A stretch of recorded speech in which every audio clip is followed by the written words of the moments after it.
Soyons honnêtes, la plupart des data analysts savent créer des graphiques avec Power BI ou Tableau, mais tous ne savent pas rendre les chiffres captivants, faire ce qu'on appelle du data storytelling. Et c'est une compétence qui aide à se démarquer. Alors c'est vrai, tu peux utiliser l'IA pour générer des graphiques en quelques secondes, mais ensuite, pour communiquer tes trouvailles, tu n'as pas le choix, tu peux compter que sur toi. Et ceux qui arrivent à communiquer avec leurs collègues ou leurs supérieurs sont ceux qui réussissent à mieux se distinguer dans leur carrière. Donc aujourd'hui, je vais te montrer les différentes étapes pour monter en compétence au niveau du data storytelling. Et tu vas directement mettre ces projets en application lorsque tu vas présenter tes projets ou quand tu seras en entretien. Si tu es nouveau ici, alors moi c'est Kevin. Salut, je suis formateur en analyse de données, passionné de sport et de visualisation. Sur cette chaîne, je parle de data, mais à chaque fois, je l'applique à un domaine précis et je t'aide à monter en compétence en Excel, Google Sheet, Python, SQL, bref. Tu l'as compris. Si tu veux devenir data analyst, t'es au bon endroit. Bien,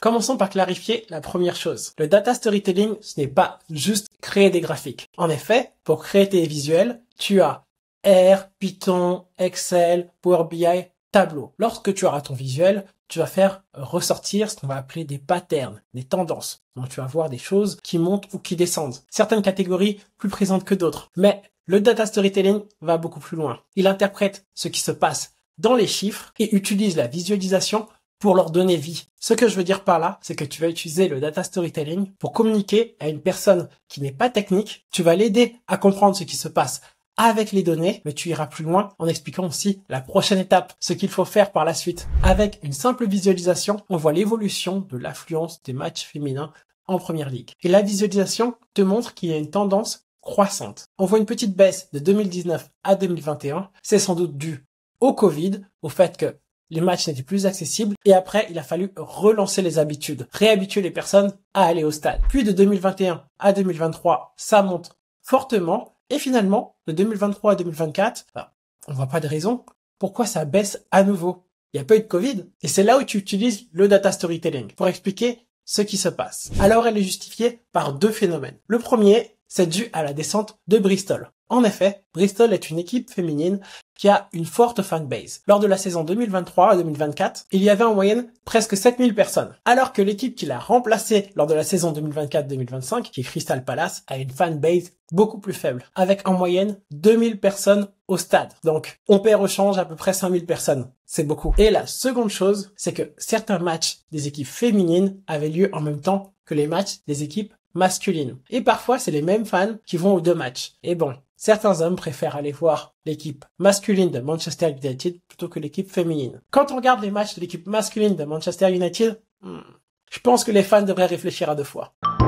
Avec cet exemple de l'évolution de l'affluence des matchs féminins en première ligue, je t'ai montré la différence entre la data visualisation et le data storytelling. Le premier permet de visualiser les données et de voir les tendances. Le second, c'est l'histoire derrière les données. Pourquoi ça évolue de cette manière et qu'est-ce qu'on peut faire pour que ça évolue dans le bon sens. Maintenant, on va complètement changer de domaine et on va aller chercher des données sur Kaggle dans le domaine de la vente afin de derrière pouvoir créer son data storytelling. Sur Kaggle, j'ai trouvé ce jeu de données, Automobile Sale Data. En plus, c'est un jeu de données qui est silver, donc argent, ça veut dire qu'il est bien fait et ce sera pour l'exploration de données. On a des informations sur la quantité d'ordres, le prix de chacun, le prix de vente, la date. On a beaucoup d'informations. Mais comme je connais pas le domaine, je connais pas vraiment ce jeu de données, alors ce que je vais faire, c'est que je vais prendre tout ce qu'il y a et puis je vais demander à ChatGPT, par exemple, de me dire les informations qu'un manager opérationnel aurait besoin par rapport à ce jeu de données. Donc, je copie tout et puis je vais dans ChatGPT et là, je pose ma question. J'ai un jeu de données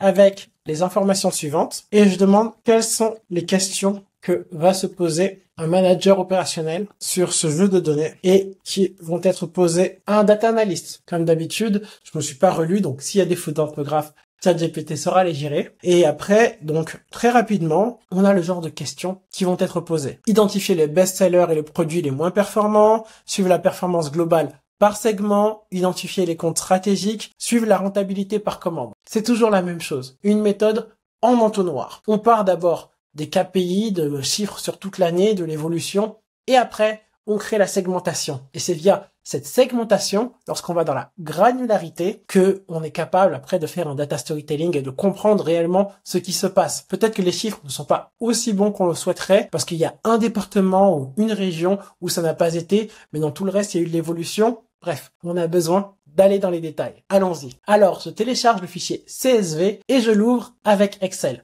Pourquoi Excel? Parce que j'aime bien utiliser Tableau, mais j'ai cru comprendre que la plupart d'entre vous qui me suivez, vous êtes plutôt sur Power BI. Et Power BI, comme j'utilise un Mac, alors c'est pas pour tout de suite. Alors on fait ensemble cette analyse sur Excel.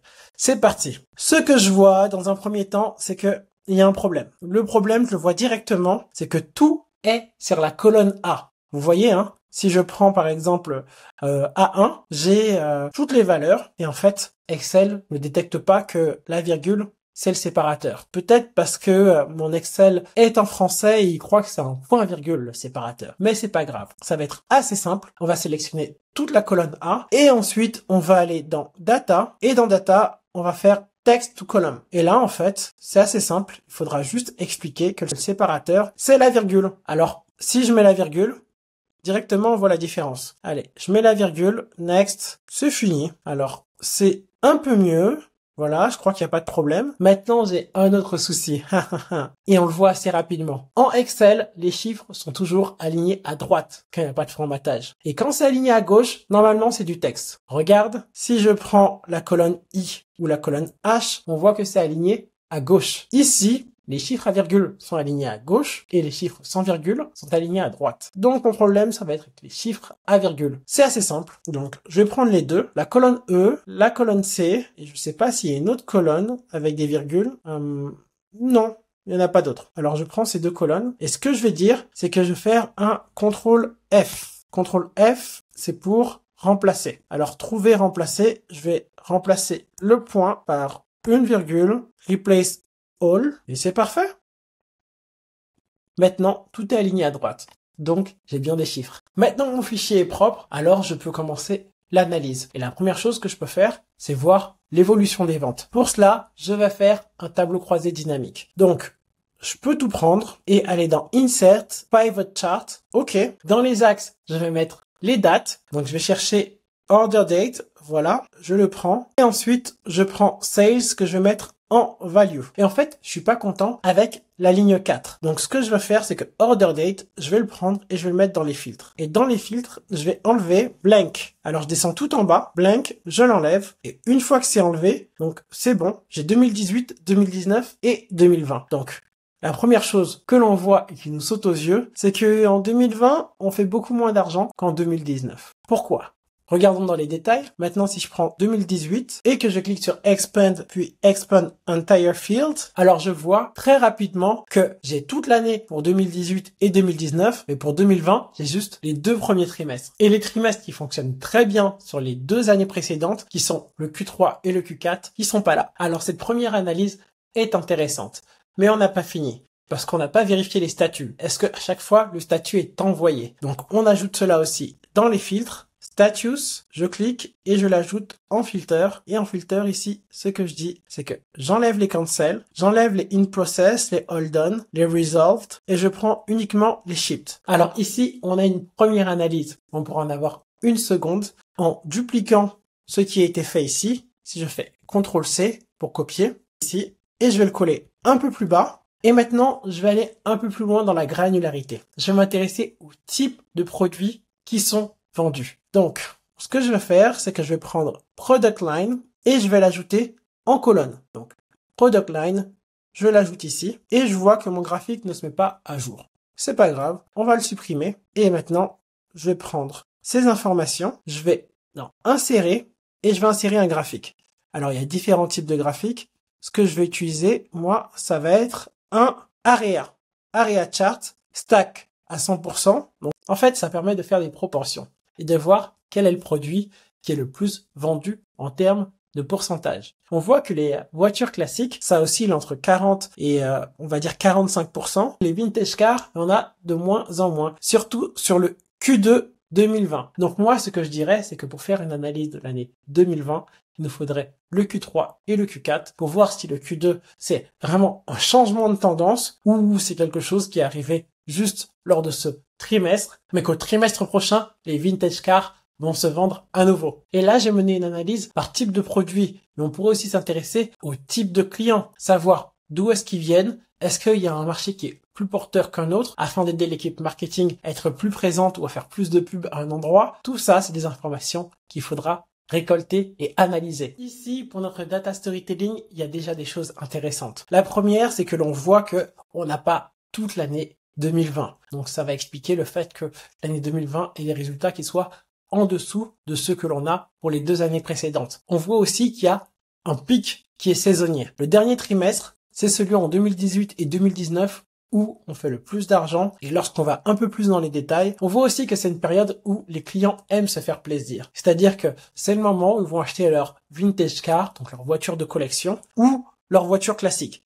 On le voit en 2018. En 2019, on le voit un peu moins au niveau des voitures classiques, mais on le voit au niveau des vintage cars. Ce sera déjà des informations clés sur lesquelles on pourra se baser pour créer notre data storytelling. N'oublie pas, ce que l'on veut atteindre avec le data storytelling, c'est de donner à ton interlocuteur une vision d'ensemble, tout en lui faisant comprendre pourquoi le business prend cette direction. C'est exactement ce que l'on a fait en s'intéressant d'abord aux ventes globales, puis en s'intéressant aux ventes par ligne de produits. Pour faire un bon data storytelling, on a besoin de la donnée, de la visualisation et de l'histoire. Du côté technique, il te faut des bonnes bases en transformation de données et en visualisation. Si ça t'intéresse, tu me le dis en commentaire, je peux faire une vidéo spécialement sur la visualisation. Mais si je devais te donner des conseils rapidement, alors ce serait les suivants. 1. Si tu es data analyst, t'as pas besoin d'utiliser de la 3D. La 3D, c'est l'illusion d'avoir quelque chose de beau, alors qu'en fait, ça ne fait qu'ajouter du biais. Donc ce genre de graphique, s'il te plaît, tu l'oublies.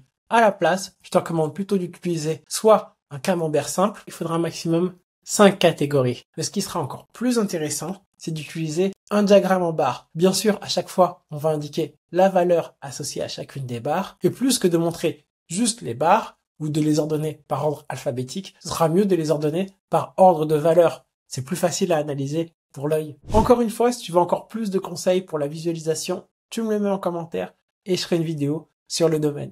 Alors, j'espère que tu l'auras compris. Pour faire tes visualisations, ça va pas dépendre d'un outil. Tu pourras le faire avec Excel, Python, Tableau, Power BI. L'important, c'est de comprendre comment tu dois mener ton analyse. Et une fois que tu auras tes premiers résultats, alors tu pourras les montrer. Et pour cela, rien de mieux qu'utiliser un outil comme PowerPoint et garde cet adage en tête. La perfection n'est pas atteinte lorsqu'il n'y a plus rien à ajouter, mais lorsqu'il n'y a plus rien à retirer. Si tu as trouvé cette vidéo utile, alors n'oublie pas de commenter, partager, liker, t'abonner. Bref, on reste ensemble et je te dis à bientôt. Salut!